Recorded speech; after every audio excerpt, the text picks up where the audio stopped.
So, welcome to Coplay Media. Again, this is your host here, D and Demo. And today we have a great guest for us here. We got Chris, aka Super Bits from the store.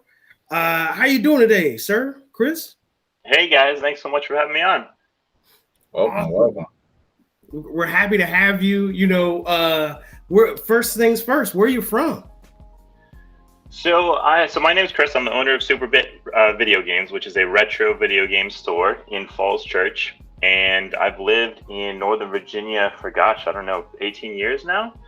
I moved up here from Charlottesville, where I was only there temporarily, and I moved up to get a government job here in DC, and then I did that for a long, long time, and then I started the store. So before that, I lived in upstate New York for a long time in Florida, so I've kind of been all over the place. Okay, East Coast, East Coast in it. Awesome. Yeah, but always East Coast, no doubt. Yeah. So, I used to work in the Department of Treasury. Yeah, government worker. Yeah. Very coveted jobs in this area.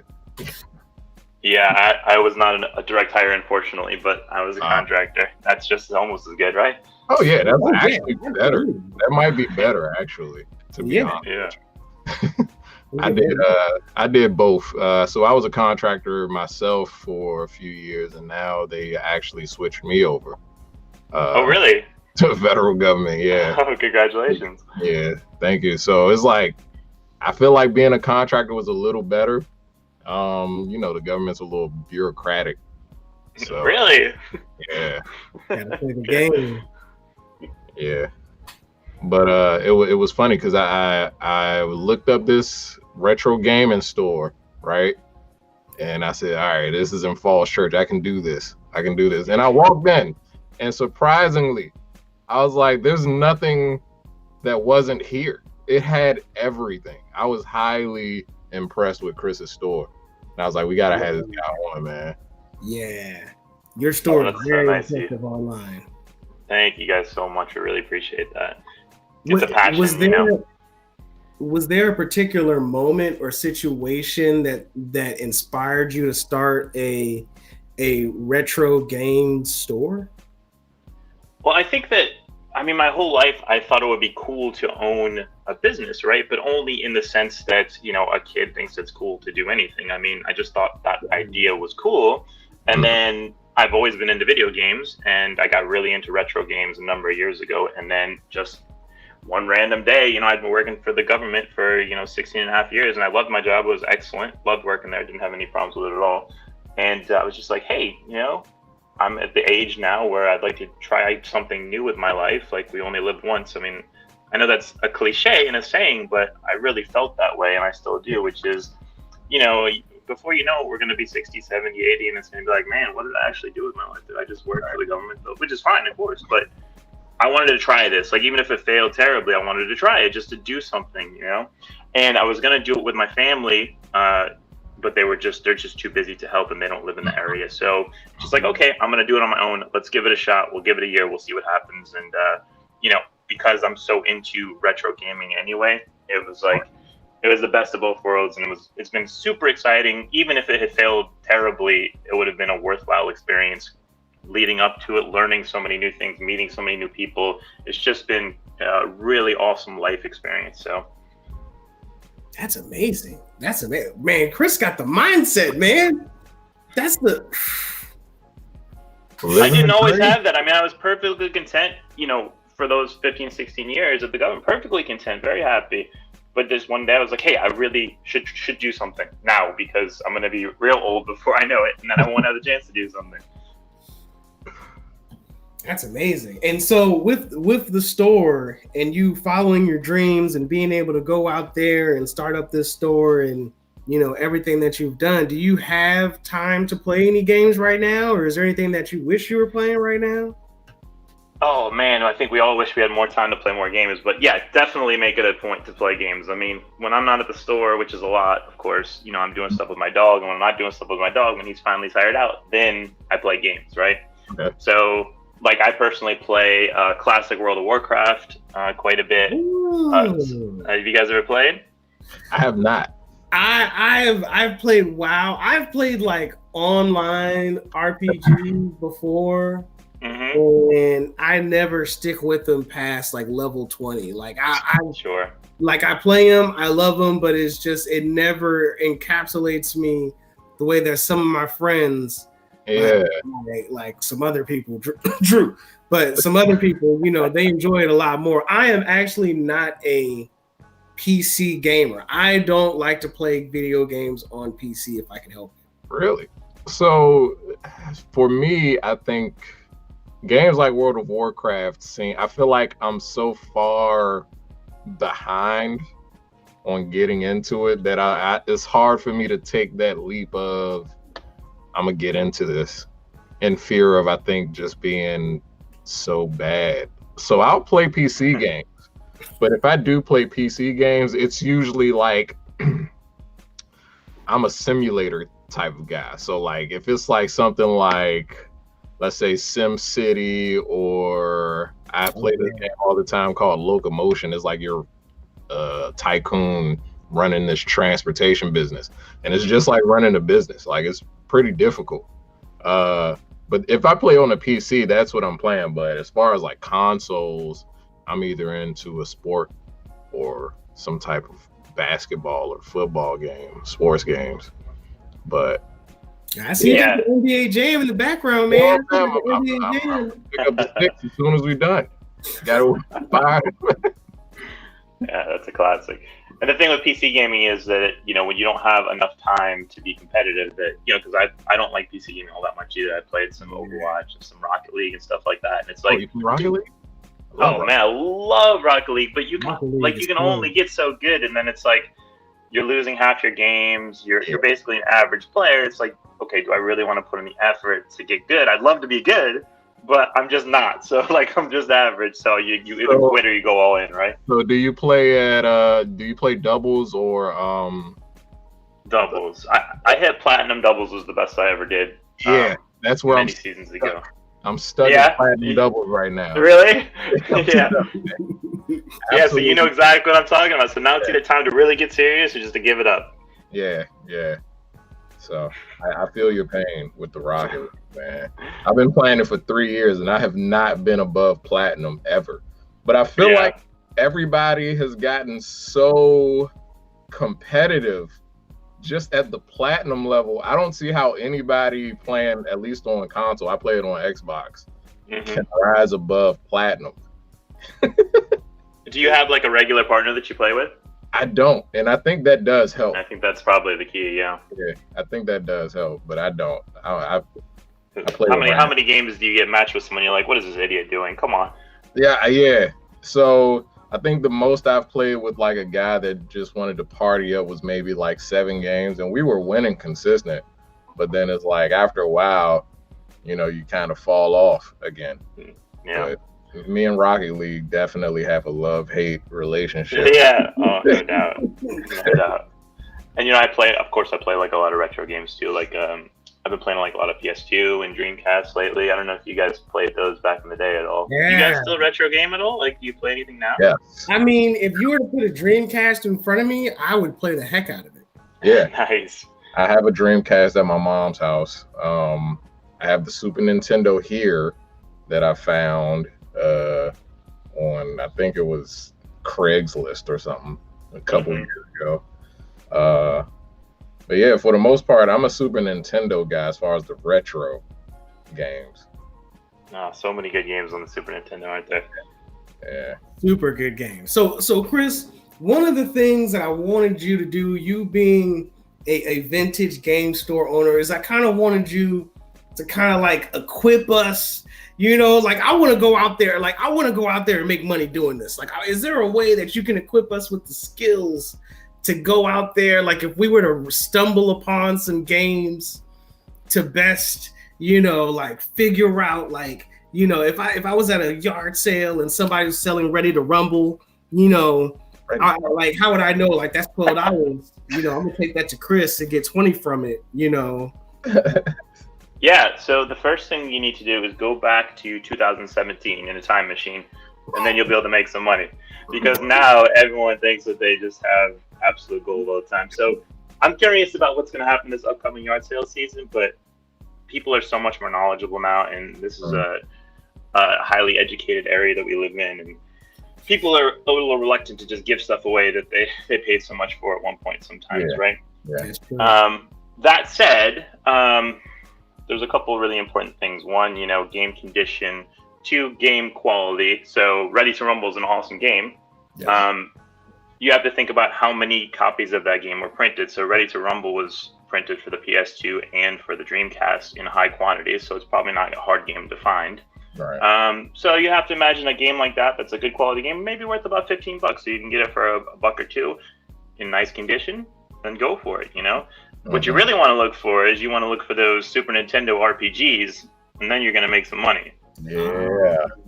Yeah, any retro role-playing games, I mean, not any, but many, tend to be much more valuable for a couple of reasons. One, they were printed in lower numbers because the American audience, especially at the time, was not nearly as keen on them as the Japanese audience. Right. And two, because they have so many more hours of gameplay. A game like Chrono Trigger, you might be able to play for 30 or 40 hours. Whereas a game like Ready to Rumble, you might have fun for 5 to 10 hours with friends and maybe not so much fun alone at all. So there's a lot more replayability. So that's definitely anything that you maybe haven't heard of would be a good thing to pick up for $1 or $2. Like you see some weird PS2 game, horror games, RPGs, anything like that. Anything that's old, not as old as Atari. Atari 2600 stuff, not worth very much. But you find some Nintendo stuff for cheap, you should grab it. Okay. Yeah, Nintendo is absolute king. I mean, people like the other stuff, but nothing compares to the original Nintendo, the Super Nintendo, and N64 is probably our most popular system. Yeah. For games and consoles, it's just nobody has even come close to Nintendo as far as how much the fans love that stuff. So as far as like popularity, Nintendo is king, probably followed by like Super Nintendo. Then you're going into Sega, and then you're going into all the other systems. Yeah, I think that it changes with the years as well, because there's a certain point in time where people grow up and they reach that point where they have disposable income, right? So that's usually about a 20 to 30 year window.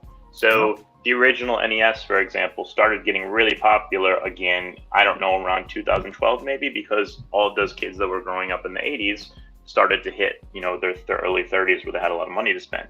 So we're kind of seeing that now with the N64 and the GameCube, and possibly that's going to start pretty soon with the PS2 as well. So we just have to see. We just don't know what's going to happen, and there's so many external influences on this stuff. For example, you guys start talking about, let's just say you start talking about PlayStation 1 a lot on your show, right? Yeah. You're going to get people excited about the PlayStation 1. People haven't been thinking about it. They're like, oh man, I need to go out and play Twisted Metal. I need to play Crash. Like, let me go out and start finding these games. So that starts happening. And then YouTube has such a tremendous effect on retro games that I don't know, a large percentage of our customers are younger people that are under 20 that are coming and looking for, Nintendo and Super Nintendo games. It's like, it's been the most surprising thing to me about having a store is how young some of our audience is and how much they know because they watch YouTube. Yeah. That's tight. I think it's something about how simple those games were back in the day.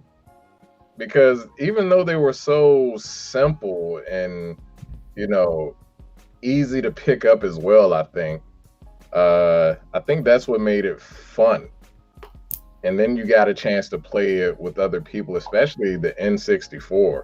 Stuff like that. The N64 was one of my favorite consoles for many reasons.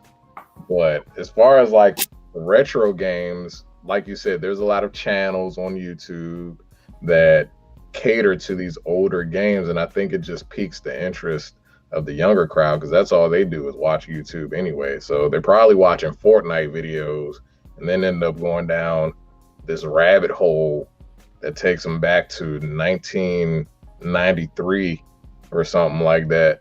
Well, I think part of it is the callbacks. Like the callbacks, like you're playing Smash Brothers and you're wondering who Ness is. Yeah, you don't know. Yeah, Like, you know what? That makes perfect sense. That's a great example. Yeah. like, why does anybody care about Ness? Why does he even matter? Like, well, just Smash alone is a great example because it introduces people to so many characters from so many franchises they would not otherwise know, right? Yep. They're even doing Sega a favor because they're starting to put Yeah. Sega characters in there as well. So, I mean, but that makes sense, especially with everybody that loves to play Smash. You know, that whole community is dope anyway. But I never thought about it, I guess, because, you know, we came up playing with these characters. They're not new to us, but to somebody that's playing Super Smash Brothers on the Switch or something, they don't know who Little Mac is. Yeah. Right. They don't know who Fire Emblem folks are. Like, they don't know at all. They don't even know who Mega Man is. Which is crazy to say, but it's like, you don't know who Mega Man is? Or Samus. Nobody knows who Samus is if you didn't know. Yeah, because they're never going to release Metroid Prime 4. That brings up a good question. Do you think that when it comes to all these remakes, because, you know, Mega Man X had a remake, all of its games coming together in a package. You can get like Mega Man X1 through 9. Do you guys feel as if the experience compared to the actual traditional games would be better or worse, or like the same? So I have a couple thoughts on that. One, it's super interesting from a value point of view that the remakes do not tend to decrease the value of the original. In some cases, they even increase it. So Street Fighter has been released about a billion different ways on a billion different compilations. And yet still, you know, Street Fighter, there's 3 Street Fighter games on Dreamcast might each be worth, you know, $70 or $80 or complete in case, right? Even though you can buy the compilation on Switch for $15 or something. So that's a good example. The other thing is a lot of people like myself just prefer the original hardware. Like, I mean, Andre, you may be able to relate with your Super Nintendo. I mean, it's just nothing quite like putting the cartridge in the Super Nintendo and holding that controller. It's just, there's nothing beats it. Yep. I actually got rid of, well, I'm going to get rid of, my boys don't know this. So I have 3 kids, 10, 6, and 5. They are not interested in those mini Super Nintendo and Sega consoles. I bought them one, they're not interested. I bought them one of each. But then, crazy enough, neither was I. Because it wasn't the same as the original Super Nintendo. Something about it was cheesy to me. I don't know what it was. But I couldn't bring myself to play it myself instead of going to get this Super Nintendo that I have. And I can't explain it. But you know what? You do kind of bring up a point, Demo. Like, I remember in the arcade, you guys remember like the Aliens versus Predator arcade game? Mm-hmm. The arcade beat 'em up joint. And like I think I saw it. It was like a classic game or something, or I think it was like Capcom beat 'em ups. Or anyway, I got Capcom beat 'em ups because it reminded me of that nostalgia. Yeah. And then I got it. I don't even know if that game was on there now that I look back. I don't even know. That game has never gotten a proper retail release. Yeah. Oh my God, my kingdom for that game to be on any console. I know. I think a lot of people feel that way. Man, listen, man. I don't know what it is. It's something about playing it on, having that physical cartridge and putting it in and firing it up. It's just different. It just brings something out of you. Like, I want to play that game. I remember my brother had this game called River City Ransom. And I swear, I don't know which came first, Double Dragon or that on the Nintendo. But River City Ransom stands out as this beat 'em up. I guess they were a gang. They were gang. Beat 'em up gang. They were street toughs, yeah. Yeah. So, but they were like bad dudes. Games like that where you had to like go to vitamin shops to power up and buy special brass knuckles and crap. Like, we didn't think about that as a kid, but it's something about those old games, man. And having that Nintendo that didn't have the games I was expecting to have on there kind of took the value away from it. Because it's like, who curated these games? Like, why did you pick these? to be on the system. Not They got the license. because I don't think they even came with anything like Madden or NBA Live or something like that on it. It was just random fighting and platformer games that I cared nothing about. Yeah, it was still the Wild West back then. Yeah. Do you guys miss doing the whole like blowing with the in the whole Miss it. That's all we do with the store. Yeah, Are you kidding me? I just did it today. Man. We actually have to tell people when they buy original Nintendos about that if they've never had one.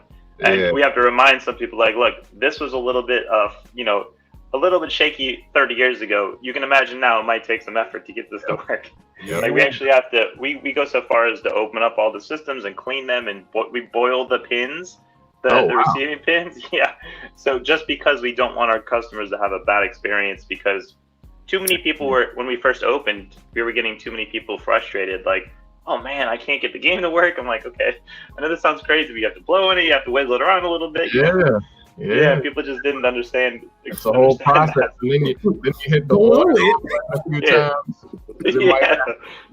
Exactly. That's awesome. It's a whole ritual, man. It's a whole ritual behind that. You know? And it's so exciting when that game actually comes on. You're like, yes! Mm-hmm. Yep. It's like, I did it. You know what I'm saying? Yeah, that's all me. Yeah. It's an accomplishment, for sure. For sure. These kids have no idea. Well, I wanted one more thing before I forget. Another influence on kids that are into this stuff, I think, is that in the past, 5 years, so many modern games have taken that indie route where they develop games to look like 8 and 16-bit games. The younger kids are totally used to that graphic style now, which is great because, I don't know, 10 years ago, I think almost any kid would have looked at 16-bit and been like, ew, like, what is this? Yeah. I'm wondering if, let's say, because I know a lot of Xbox developers do it. I wonder if Nintendo or somebody slid some of the old games in there, would anybody realize that it's old? That is hysterical. I wonder. $5 per, like, oh, this new indie company, and it's really one of the old ones. They just re-released it on a new console. I mean, there's about 700 NES games. They're even more unlicensed, so I'm sure that they could do it. And like you said, some that really didn't take hold in the US back in the day might actually work now. Yeah. Would they? Yeah. I think so. I mean, it's that old saying, everything old is new. And I think it takes about 20 years. Like every 20 years, you basically just recycle what was popular 20 years ago, which makes sense to me. I think that's what's happening with the games. I can agree with that. Yeah. Let me ask you guys this question, especially you, Chris, because you got the capabilities. If there was a vintage game tournament that you could hold where people could play multiple different types of games, all to win like a grand prize of money or whatever, what games would you choose? I guess if it was like 4 or 5 games, what games would you choose to hold in a competitive gaming tournament style? So we will definitely do stuff like this at the shop once COVID calms down. I think whatever we do, we'll try and keep it in the vein of a fun thing, not a super serious thing. I think that the most obvious choice you guys can probably guess is Melee, Super Smash Brothers Melee. Are you guys familiar with that game? Yeah, everybody is. Exactly, and it's still extremely popular at the store, and it's still extremely popular in tournaments, right? It's just the game. It's just the one. Even though Ultimate's so good, it's just Melee would be definitely one. And then you've got, your GoldenEye as another one. I think people could play, because and that's there's ways to cheese that game. You play Odd Job or something, but I'm sure you could. We would do it at the store for fun, right? Yeah. I think a game like Black Ops, to me, I didn't play a lot of Black Ops. I just sort of was in the wrong age for it. But like the guys that work at the shop, they grew up on Black Ops and Black Ops 2, and they just love it. So I think that would be, and that's a debate of like, is that actually a retro game at this point? Like, how old are those games, right? The 360 came out in 2006. Is that actually retro? I don't know. Yeah, it's hard to say. Like, I don't know. What is retro game? Is there an age for retro games? I'm guessing if it's not new, it's retro then, right? Yeah, I kind of feel like if it's several generations old. Yeah. Yeah. But there's no official definition, really. I mean, retro as a word doesn't even mean the way that we use it. It's sort of changing now to mean something new. I mean, retro is meant to emulate something old, not actually be that thing. That's true. So, but now in popular culture, retro is just sort of known as that popular thing that used to be popular. So yeah. Mm. I feel like as far as gaming, anything retro would have to be PS2 back, I think. I agree. I think anything that's like two system generations behind, like we're on PS5 right now, PS4, PS3, like around PS2, PS3, like that's like vintage. How far do we have to go back to where we say these graphics are disgusting? Like how many systems ago? Like, let's say Bushido Blade. I used to play that a lot. Yeah. Disgusting now. Yeah. Like PS1 was the system I was going to name. The PS1 looks pretty rough in a lot of places. Yeah, it's pretty bad. It could be pretty bad if, And the PS2 can be pretty good. Right. True. So I agree with you about retro. There are a lot of people that think that PS2 is not even a retro system, but yeah. It's just totally open to interpretation, I suppose. But I think the one other game maybe for the multiplayer tournament would be like Mario Kart 64. I think would be pretty sweet. Oh yeah, definitely. Oh yeah, Mario Kart, hands down. Mario Kart. Oh, definitely. I thought you were gonna say Mario Party.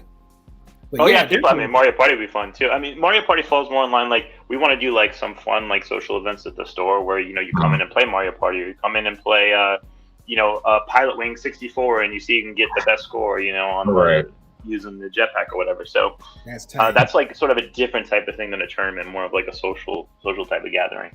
Mm-hmm. Yeah, Mario Kart is just dope. Always. Everybody always. What was Mario that? Kart. What was the there was a racing game where it was like multiple. It was kind of like a Smash Brothers, but racing, where they took characters from different games and put them in one place. Yeah, because I think it had like Banjo and Kazooie and just all these different characters just racing each other. And you could have like a hang glider or a hovercraft. Are you thinking of Diddy Kong Racing? Probably. Yeah. Yeah. Maybe. Some people think that game is better than Mario Kart. I mean, they're crazy, of course, but there are people that think that. It was innovative. It was fun. It was innovative. Yeah, it was great. It's a great game. It was definitely innovative. It wasn't better. I don't know. You know what? I think Mario Kart started trying to do what they did more recently. Because I think Mario Kart even has. Yeah, you're right. Mario Kart 8 started to do a lot of that stuff. Yeah. So they were ahead of their time, man. I guess they kind of were. Yeah. So, would you be willing, because I'm sure any convention would be happy to have just like somebody with some vintage games just have an area. Yeah. Like I would love to see that at like Comic-Con, Blurred Con, any of the cons. I would have loved to see just an area with the projector and some vintage games where people could play some old school games, like that would have been a blast to have. I would be front and center. Absolutely. I know, in my opinion, to me, of all games, of everything, I think that Dreamcast is the best system out there. It's got 4 controller ports. It can play online. Before it, people found out that you could, burn games on it. That was really convenient if you didn't know. Because we were hacking the heck out of it. Phantasy Star Online. Sketchiness all over the place. Oh man, it was the first way I learned how you could player kill people. Oh my goodness. Marvel vs. Capcom 2 was on there. Soul Calibur was on there. You know, just for me personally, that was my favorite system on the out and out. Do you guys have like a personal favorite system that, you know, I think is the best console out of all the consoles? Oh, like ever? Ever. I think the Dreamcast was the best system ever. Whoa. It just had a very poor marketing team. Yeah. Dreamcast had a lot of potential. It had a lot of potential, but they killed it somehow. I don't know how they did it. The mighty PlayStation 2 is what killed it. Yeah. That DVD player just put Sega under. I mean, they were already on their last legs, but the Dreamcast was actually skewing successful, and the PS2 just was a juggernaut. I mean, just couldn't be stopped. No, you're right. You're absolutely right. PlayStation has always been really good in getting all the games. Like all the games that people want to play, they get all the games. You know and all the exclusives, Yep. They corner the market up. And they had the DVD player, and then the PS3 had the Blu-ray player. Those were major things at the time.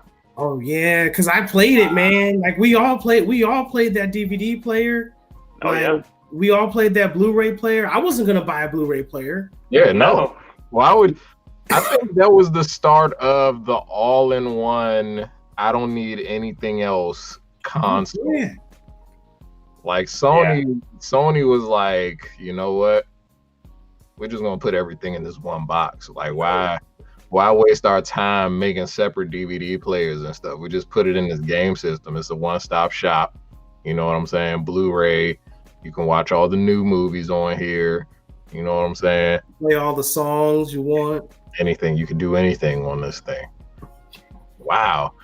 But of all time, I still gotta say the 64. Something about the 64 has a special place in my heart.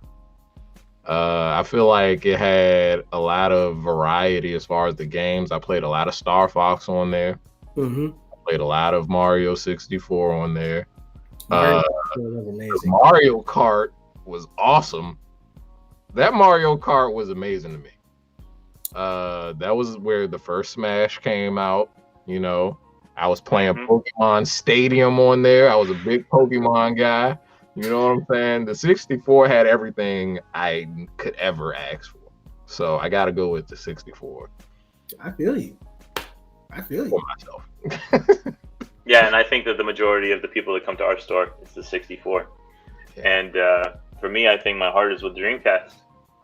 It just is. And I love the PS. I love a lot of consoles, but I mean, Jairus is right on the money. It's the Dreamcast. It's just got something special. It just does. It's unfortunate that the controllers have the cable coming out of the wrong end, but other than that, pretty much. Yeah, true. So hold on. So I always had a question about the Dreamcast. Dreamcast was my brother's system, right? So you guys had this cartridge that fit into the controller. Oh, that was dope. That was dope, man. What was that? Yeah. I never understood. Memory card. Oh. It's called the VMU, the Visual Memory Unit. Wow. And those things are still operational today, believe it or not. Most of the time, you just stick them in there, you get a little graphic on the screen, and sometimes they even have little mini games on. They're revolutionary. I do remember that. I do remember you could play little games on there. And you could take them out and bring them to the arcade as well. What? Stick them in an arcade machine and transfer your files that way. Yeah, it was really cool. That joint was tight, man. I mean, Dreamcast. Unfortunately, it went up against the PS2, but I feel like the N64 too still was combining the new and the old because it still had the cartridges, but certain games you needed the expansion pack to bring out all of the graphics. Yeah. You had to buy an expansion pack. Yeah. Oh, we cannot keep those in stock at the store. They're just selling crazy. Gotta have it, man. I'm sorry, go ahead. I was just going to say, I think the most iconic console of all time is by far the NES, the original Nintendo Entertainment System. It just doesn't get better than that. Yeah. Hands down. Everybody played Duck Hunt. Everybody played Mario. Like everybody played. People are so super excited to come and see those games. I mean, it's almost like every day people are asking, "Hey, do you have Duck Hunt? Do you have the phaser, the zapper?"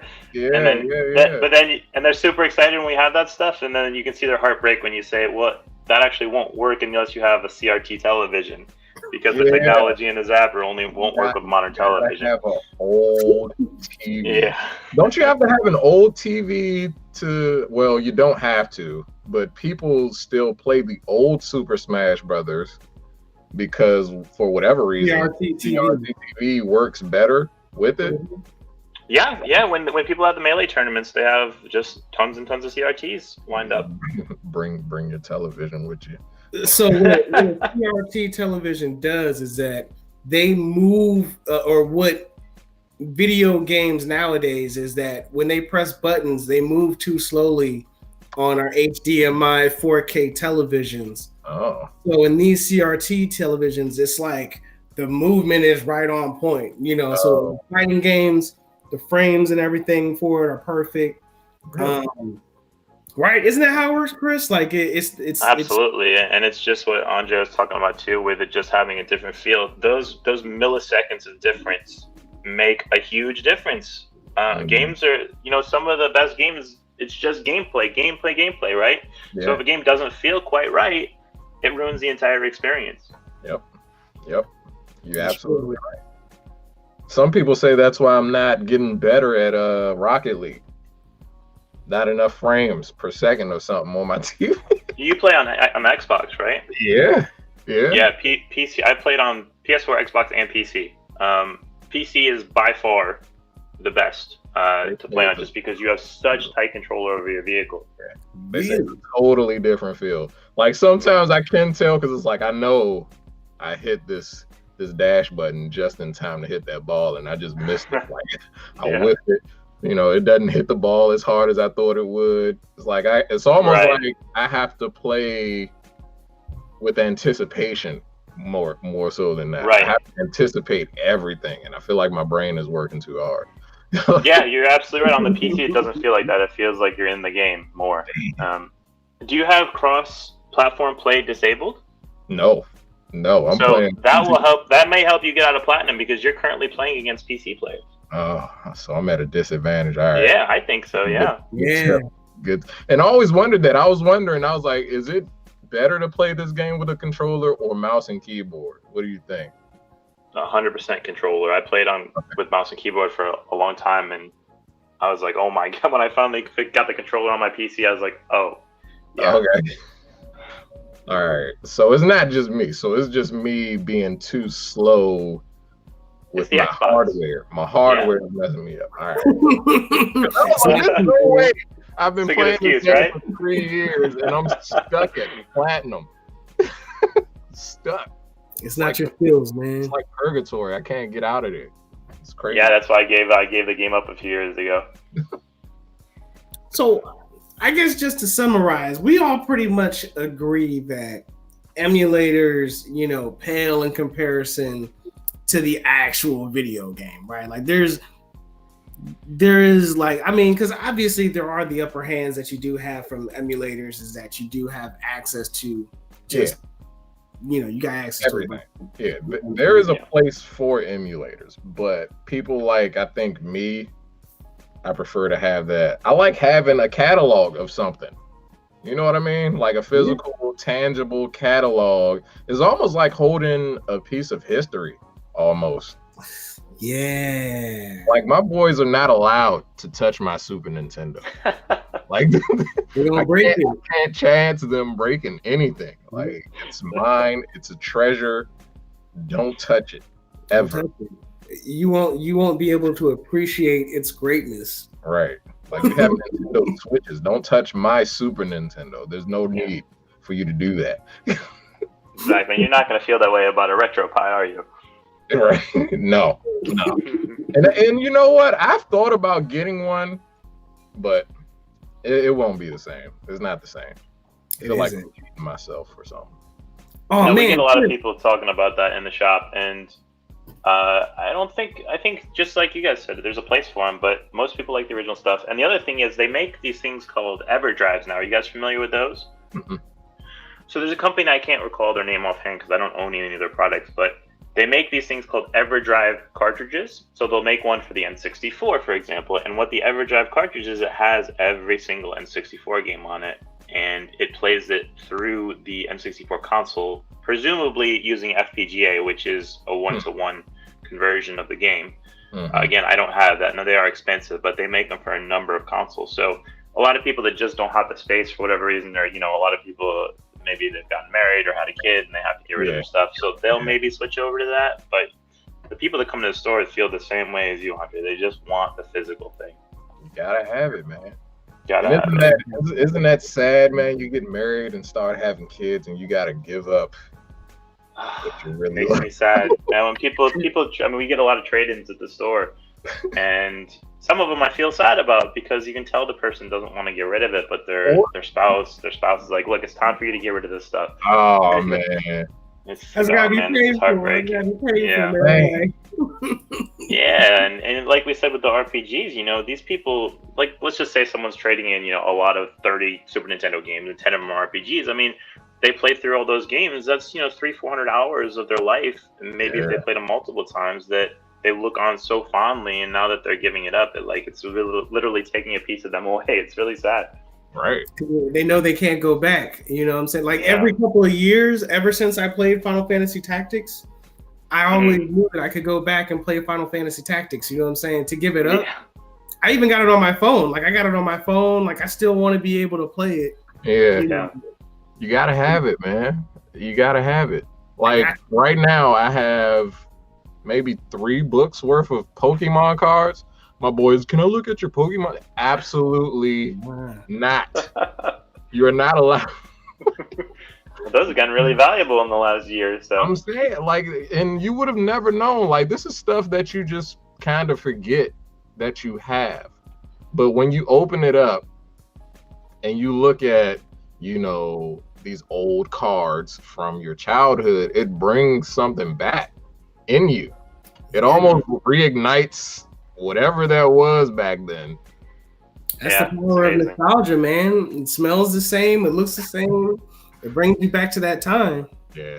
And that's what's so cool about having the store is we get to see that almost every day. People coming in, just having that feeling, seeing what they haven't seen in so long. I mean, a lot of people are collectors and they know exactly, like, they're in the retro gaming thing, but a lot of people haven't seen this stuff in 20 years and they're like, oh, let's check out the shop. And they're like, oh my gosh, Paperboy for the Nintendo Entertainment System. This is unbelievable. Wow.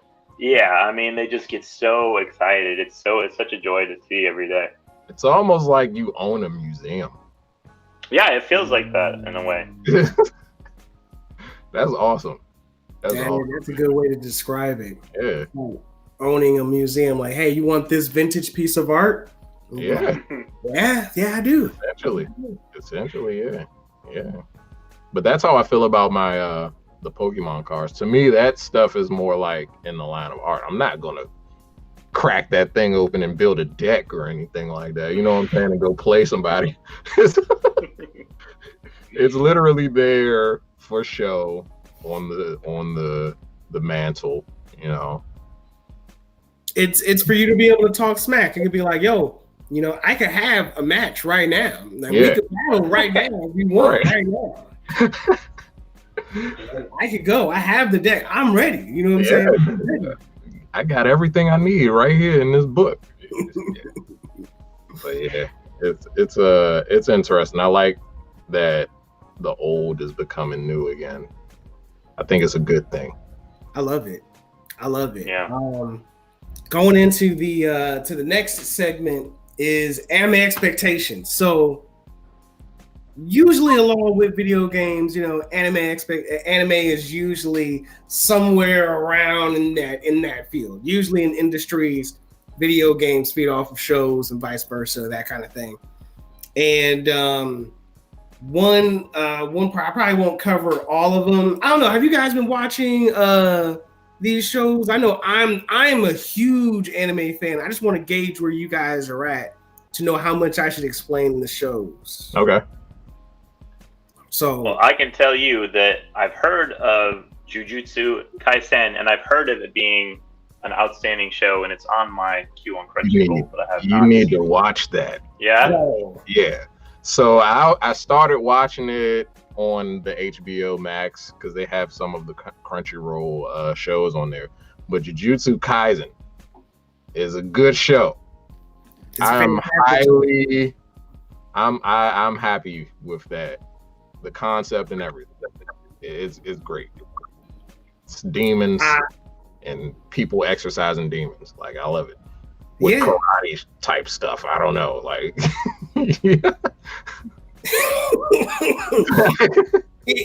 karate type. It is kind of like karate, you know what I'm saying? But it's not, but it is. But I like the power system. I'm gonna say I like the power system. I like the main character. I love the action, you know, and I think it has the possibility to be one of those, you know how Naruto, Bleach, and One Piece was the big three for years. Mm-hmm. I think Jujutsu Kaisen has the possibility of being in the next 3 anime. Like, this is like, I love the main character. Like, everything about it is tight right now. Everything is good. I just saw like the last episode. The action was amazing. That bulky guy that's fighting Yaji is like awesome. You know what I'm saying? Like that game, like I got great expectations for it. This is gonna be it. Like, this is gonna be the I think Jujutsu Kaisen is a good successor to Bleach. Yuji, I'm tripping. Yes. Yeah. Oh yeah, Bleach. Yeah. I think it's a good successor to Bleach. Because I'm not sure if you are you familiar with Bleach at all? Me? Yeah. I'm familiar with it as a video game. I've never seen the show though. Oh, there's a Bleach video game? Yeah, there's a couple of them. There's one on the Wii and the PS3. They're just 2D fighting games essentially. Ah, okay. Okay. I would play average. I had no idea. Average. Yeah, they're not. I mean, have you guys played the Dragon Ball Fighters or any of the Dragon Ball fighting games? Oh yeah. It's in that vein, but not as good. I would say the Bleach games. Okay. Bleach games are not as good. I mean, I haven't put a lot of time into them, but the show for Bleach was really. Bleach had a lot of style. Like, Bleach had a lot of style, had a lot of panache. Like, all the characters kept changing clothes, you know what I'm saying? Like, yeah, they actually put effort into their style. Like, yeah, like it was a lot of effort into it. Definitely keep an eye out for Jujutsu Kaisen. World Trigger is one of my favorite animes. Definitely one of the sleeper type. It came out a couple of years ago. And what I like about it is not only does it have a very strategic kind of fighting style, but they have a really good power system. And it's pretty much like there's a source of energy. They find out that there's other planets that use the same source of energy. And then they're able to mold this energy into whatever was going on. You know what I'm saying? Like, so people have different fighting styles, different items that they use that all revolve around this energy. Mostly it's a gun. A lot of times it's guns, hence World Trigger. But it's a type of firearm. Usually some type of firearm, you know what I'm saying? Like sniper rifle or something. Well, if you can make something out of energy, what would you make? I mean, come on. Machine gun, right? Yeah. Hey man, I'm making a blade every time. I don't know about you guys. Something about an energy. Yeah, a blade would be pretty sweet. Badass to me. I need an energy blade if I can help it. Yeah. You know what's funny is that they got an energy blade, and so they have the energy, and then they have like these things called black triggers, and black triggers are like crazy warping reality. So there's like a guy who's got a sword. And he's just slicing through everything. Like, he's just slicing things in half, but he only has like 8 sword slashes, you know, but it'll slice anything. You know, like, so there's like a weird limit, you know, but World Trigger. Okay, I was about to say that guy sounds really overpowered. Really overpowered. Extremely. Slices everything. Right, like just like an anime, you know. But one thing that I like about it is that because everybody uses this energy, they also get like some kind of weird side effect. They call it a side effect that you can do. So one guy can just hear really, really well. The other guy, there's one guy who can tell when anybody is lying. So he'd be like, "Yeah, I can tell you're lying." You know, like he hears it, like it's just like a ding or something goes off. He's just like, "Nah, that's not right." He's the interrogation guy. Yeah, you know, and really just the main character, he sucks in a sense that he is weak, but still very strategic. Okay. And is not one to cry about it. So I really like that. Oh, okay. And he got to work hard to be any good. Okay. He got to work hard. Like he got to work hard, and he's a person of high principles, and he's not going to, you know, some main characters, they complain, they cry all through it. Yeah. And be like, "Oh, I had a bad background, and that's why." No, he doesn't do any of that. Like he's just a good person who is smart. He just happens to be weak as all heck, you know. And Dr. Stone is probably up there with Big Three as well. Really, I'm watching that right now. Like, there's something about learning in an anime. Like, there is something about just, I did not know how people made penicillin or the different ways to make penicillin or a cell phone or a sword or ramen or how to freeze dry ramen or how to make hydrochloric acid. You know what I'm saying? Like, yeah. I was watching Dr. Stone the other day and I was like, did this guy just halfway teach us how to make a bomb or something? It's one of those shows where you kind of got to be careful. Teach you how to make a battery, you know what I'm saying? Yeah. It's amazing stuff. It's one of those animes that you would look at and then you would walk away not knowing that you learned a whole lot, because it's just wrapped in a good story of pretty much the world. Something happened. We don't know what happened in the world. Everybody got turned to stone. Yeah.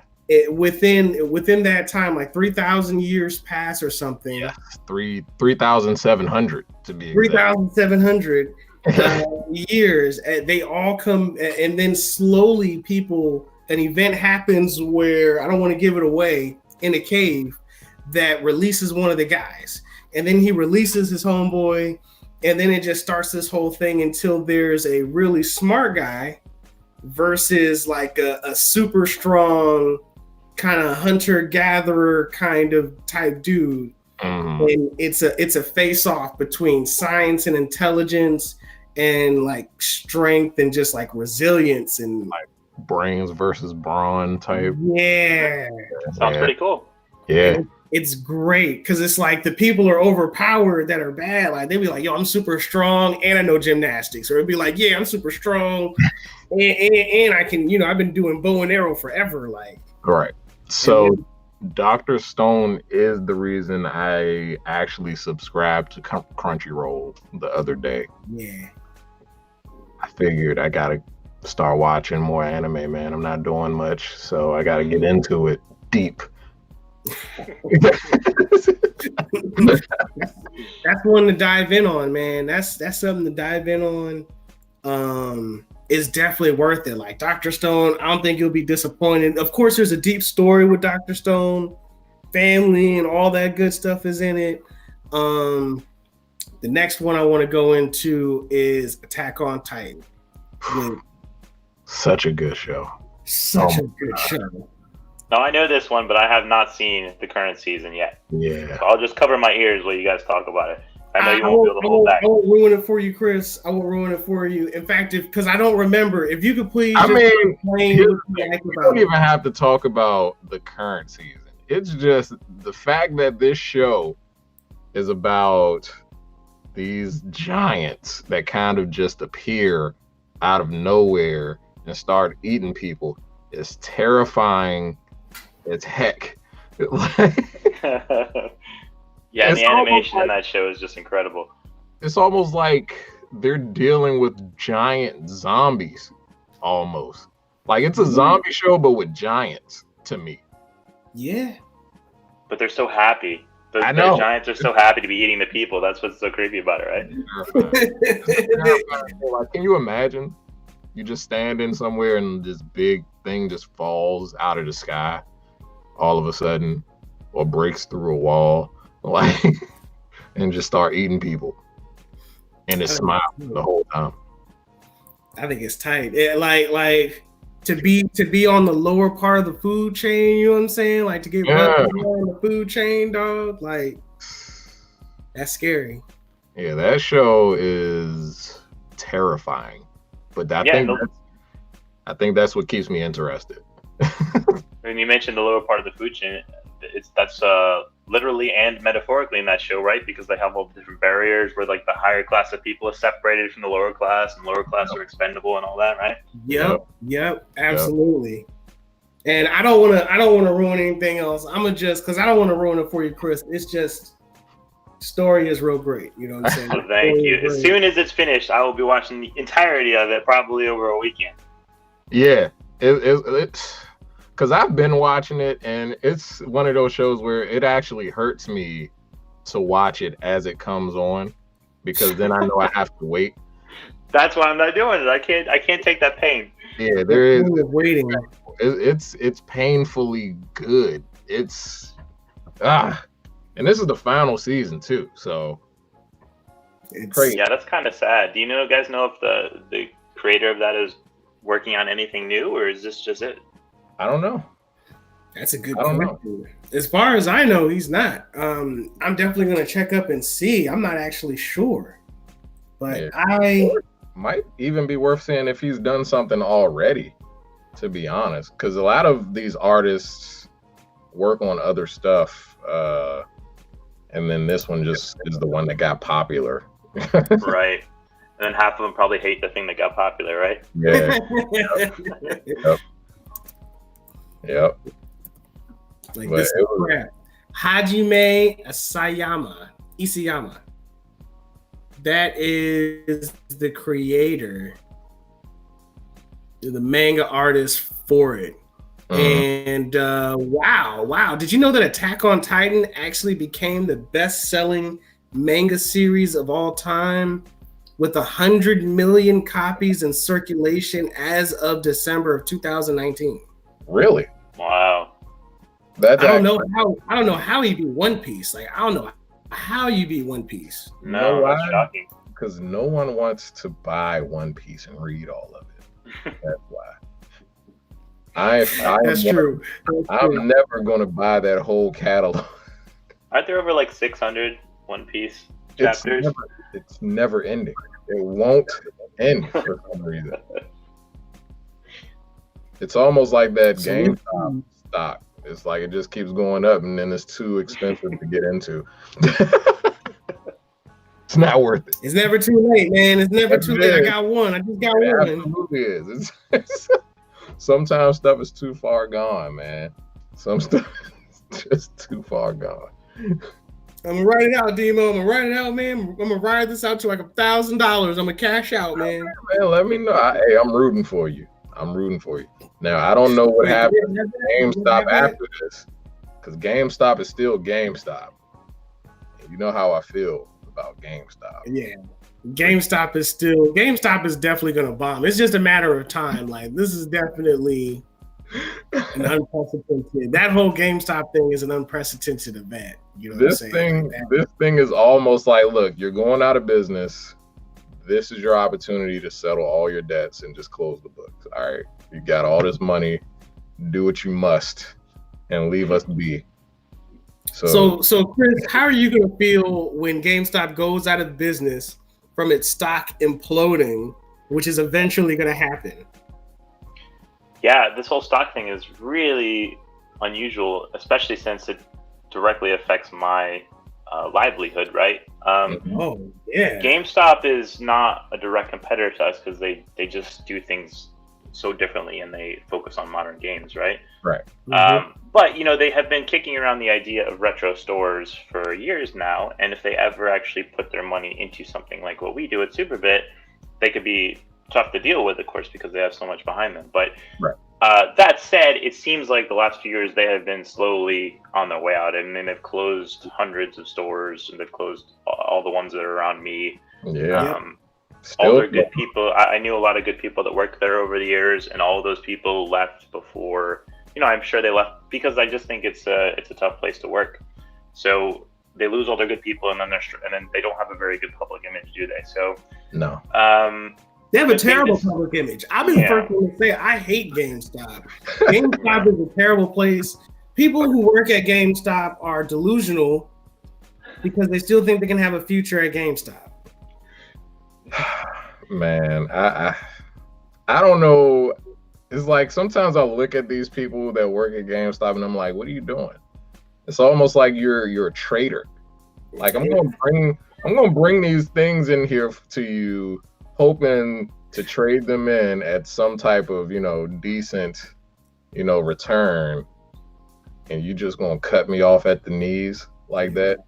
This game, you gonna give me $3 for this game? Yeah. And then I go back in there next week and you selling it for $30. Like, come on, man. This is Madden. This is Madden. Like $3. Please, man.